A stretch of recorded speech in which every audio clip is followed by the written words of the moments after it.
Hello and welcome to Office Hours. This is our 100th episode.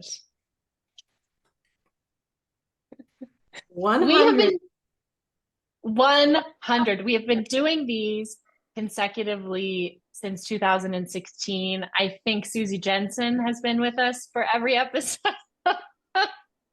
Yes, Um, I think she has. The first few ones were just audio, mhm.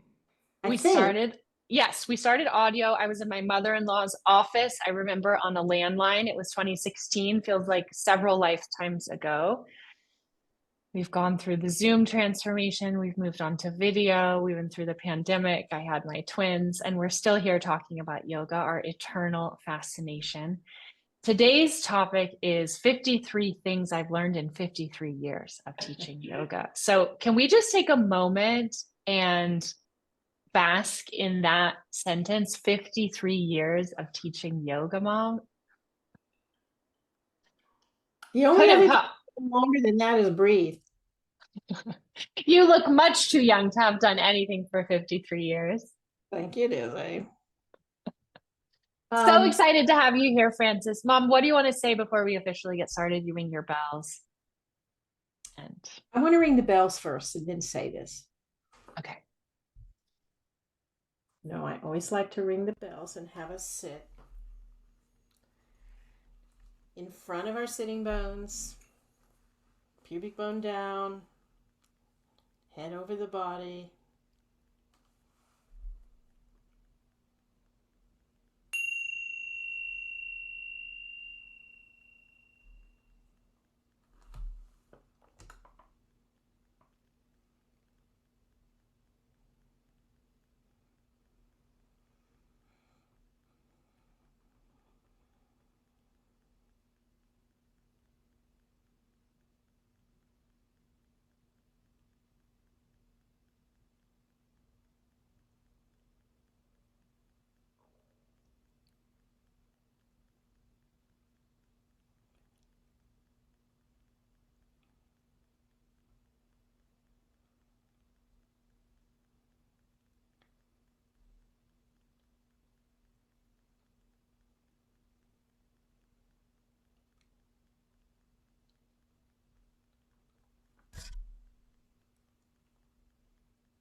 So I'd like to start with a preface, which has two parts, maybe two parts. When I walked into my first yoga class, my intention was to see if it would help me with this arthritic symptoms that I developed in my early 20s, because I wanted to go back and study dance again. But from the moment I was there and went through the experience and had a very deep shavasana opening moment, I had the thought that I used to go, I always like to go to churches and temples and mosques and all kinds of holy places have always drawn me. But at that point in my life, I thought we can pray to God, we can give money to God, we can do service for God, but why can't we dance for God? And when I took my first yoga class, the asanas to me seemed to be a dance to the divine, an honoring of the divine, a sacred dance to me. So I always had that orientation toward the practice. And the second thing is when I started teaching 10 months later with no training, I took over a 200-person yoga program, which was okay because I was 24 and knew everything. I learned that I needed to learn more. And I have really focused ever since I was 24 on learning to be a better teacher, one that's knowledgeable with anatomy and kinesiology, certainly, but I also pursued the psychology and the Sanskrit language and learning about that and the philosophy behind it and yoga's place in the philosophy of India. So I wanted to learn everything about this art that I could so that I could dig a very deep well with which to give water away. So I always took this as a very serious profession, not the way it's shown in most media now. It's like taking a vow, almost like a religious vow of trying to live it, trying to deepen into it in myself and offer what little I had with others. And so these things are in that context. And I wonder if anybody, Lizzie, you have a question or a comment about that, or if anyone does before we start. No, I'm just so excited to be here. And I've read the list. It's lovely. When we first started talking about this idea, Mom said, I don't know if I have 53. And then they just poured out, and she had, because I thought of the title first. It's a nice listicle. But yeah, I think we should just dive right into the list itself. And you will receive these in the notes. Those of you who are new to office hours, there are a bunch of new folks here with us today. Give a yes into the chat or hello if you're new. Welcome. We're so happy that you're here. We gather monthly. The topics change. It's almost always on a Tuesday, although next month in September, it's going to be on September 9th, which is a Monday. It's always at 11 a.m. Pacific time. You receive the Zoom link the day before. It goes out the Monday, then the call's on Tuesday, and then you receive the recording and the notes by the end of the week. So you will definitely receive this typed up list. You can relax and listen. As we're going, number one, practice before you teach. I cannot separate practice and teaching, because when I practice, I focus on learning that can help others. And when I teach what comes from me. I trust what comes from me, and I can trust what comes from me because I've experienced it on my mat. And my phone is now being turned off.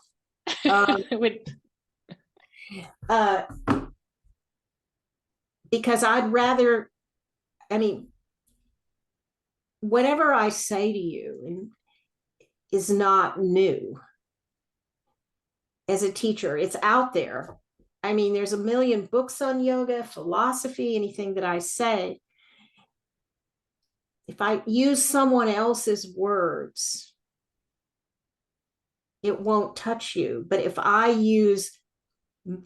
speak from my immediate experience of my practice earlier in the day or whatever, it adds a level of power to what we say when we teach.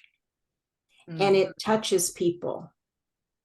And my time on the mat is a time of cultivating receptivity for me.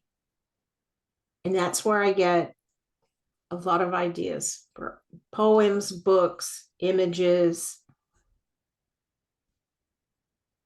So practice before you teach. It gets you in the right mood, if nothing else.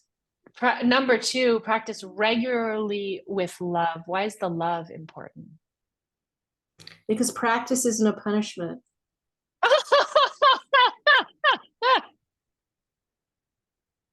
Ooh, gotcha. Who has had that thought before, or who resonates with the idea of practice? I have to do this. I have to do a 15-minute shoulder stand, a 15-minute headstand. I should. Oh gosh, I didn't do twist today. Oh, I'm a bad person. I think that I want to love what I do and do what I love. I have a pair of shoes. I have many pairs of shoes, but I have a pair of clogs that one of them says, do what you love, and the other one says, love what you do. And even if I really am not in the mood to practice, but I get on the mat and do one or two or three things, I almost always stay there longer. But I love the resistance because that tells me that my ego is resist, because that's where resistance only comes from ego. It tells me my ego is being nudged. Just fine with me. But how do you keep the love fresh, Mom, and that it doesn't fall into a relation like a long, old marriage where you can barely stand each other? Because many people fall in love with yoga and then want to become a teacher. And then once you have to practice, You there don't can have be to more. practice. You'll like it better. Then change it up. Put 20 poses in a hat, metaphorically, or a bowl, and pull out 4 and do them, whatever they are. And spend some time doing just, some days I'm just going to go in there and just do restorative. Or some days I'm just going to go in there and do all the poses I like.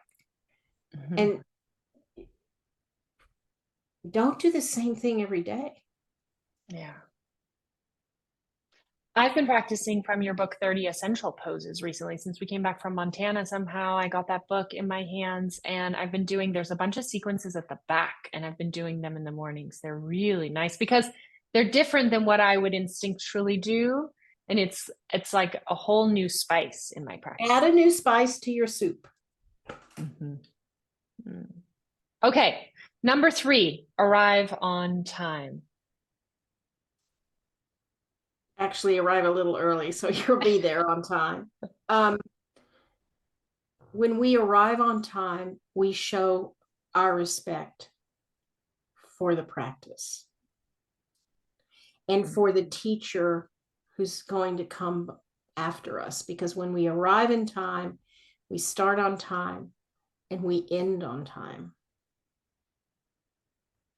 That shows respect for our students because they have something else to do. I've been in situations where the teacher in front of me in the studio went 15 minutes late. Yeah, of course. Into my class time. And I made a commitment decades ago that I try to start on time and end on time. Because I could teach yoga, as you could all of you, from this moment to the end of your life, and there'd still be students there. So ask people to commit to this specific time and honor your word, because the most important, these students who come are giving us the most important thing in the world, which is time, their precious limited time. And we need to honor and respect that. And we need to honor and respect the teachers who come behind us. I think it's an important part of our practice. Okay, number 5. Number 4, start with 1 minute of silence to let your students settle into the moment. Now, that's what I like to do, but I want to broaden it out a little bit. Maybe you have another ritual. I like the let's just sit quietly for 1 minute, no dogma, no dharma, no words, no images, just to be there, because we are making the switch from doing into being. That is what the practice of yoga is about. Understanding and identifying with our consciousness, not our form and our actions. And when we sit for 1 minute, we listen to the silence. We stop moving. We stop achieving. We're just present. That sets the mood. It's like turning off the lights and lighting the candles for dinner. It sets the mood. It's good for me as a teacher to let go of all the same things that you're letting go of when you run out of the house, and this for the babysitter and that's for dinner and goodbye and all the things you're doing. And it's good for the students who rushed over there. Yeah. So I like this little sequence. And it says without saying it, this is an internal practice. This is a spiritual practice. This is an important moment. We need to prepare for it. It's like a speed bump.